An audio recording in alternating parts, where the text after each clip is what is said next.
May 16th, 2025. A spring afternoon many St. Louisans won't soon forget. Pine Lawn, time to take cover now. U City, you should be in your basements. Downtown St. Louis, especially if you live north of 40, you should be in your basement, in your safe spot right now because of this rotating cell that is right over Metro St. Louis.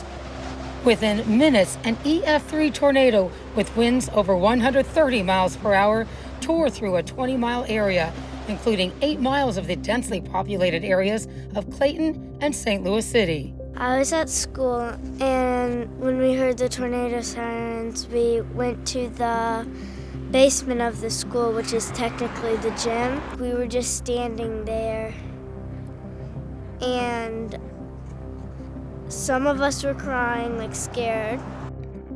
The tornado destroyed 5,000 buildings and left hundreds homeless.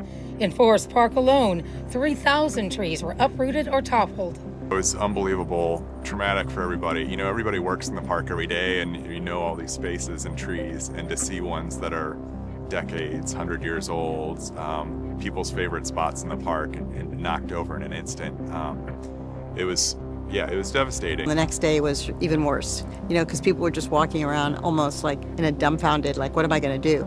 It's the emotional, devastation, and how long it takes to rebuild all these houses and the neighborhoods and plant the trees, and I think all of us can relate to how the trees make such a difference for us in St. Louis. We're so fortunate to have these parks. Build-A-Bear founder Maxine Clark lives just a few blocks from Forest Park. And then the trucks started coming and people started volunteering, and it made a huge difference.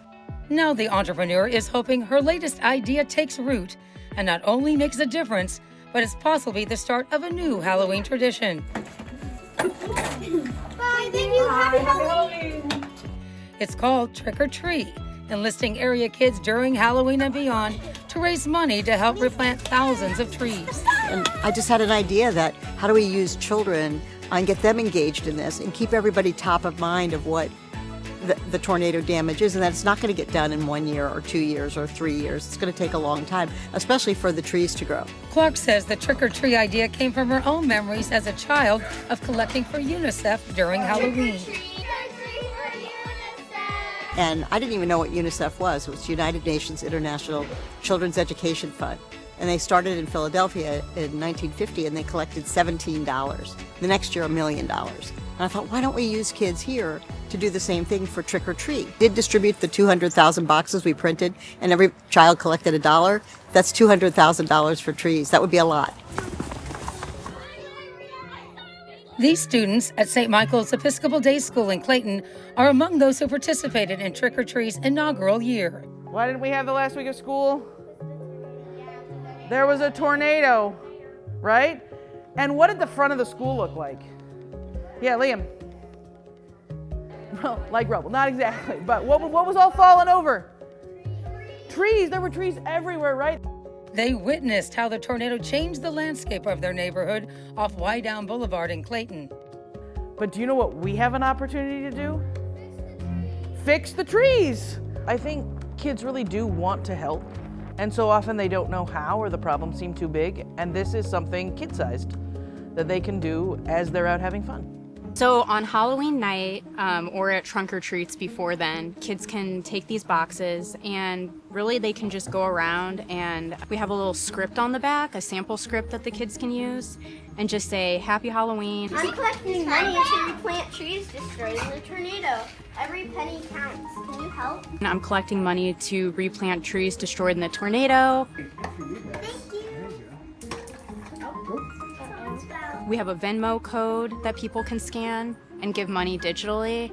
Money collected can be dropped off at any Commerce Bank and goes to the nonprofit Forest Relief of Missouri. They're in charge of replanting efforts, which began in late October with the help of Forest Park Forever and the St. Louis City Forestry Department. Once those trees get planted in the fall, they go through their dormancy. They have plenty of time then to establish. They benefit from the rain in the spring before they get that sort of harsh, dry, hot temperatures in the summer. So they're more successful this way. I'm really excited about helping rebuild St. Louis's trees this Halloween. Are you guys excited? Awesome. So Let's come up and get boxes. Trees help us live. They provide shade. They're good houses for animals. We need trees to live. I like this idea of people donating to help replant the trees, because imagine what a world would look like without trees. If there is a silver lining in some of this devastation, it is an opportunity to rethink about how people are using these neighborhood parks or even these big regional parks, and think about what those trees are going to be providing, whether that's aesthetics, beautiful flowers on the entryways, shade for the playgrounds and the picnic areas, wildlife, habitat for the birds and the bees and the butterflies. We're really looking at utilizing the diverse native species that grow here in the Missouri region, and then maximizing that potential in these parks in a way that helps kind of the people and the nature thrive together. When they grow up, those trees will be as big as they were when the tornado came. And they could say to their children and grandchildren, look what, I participated in that. I made a difference. What are you gonna say when you go trick-or-treating?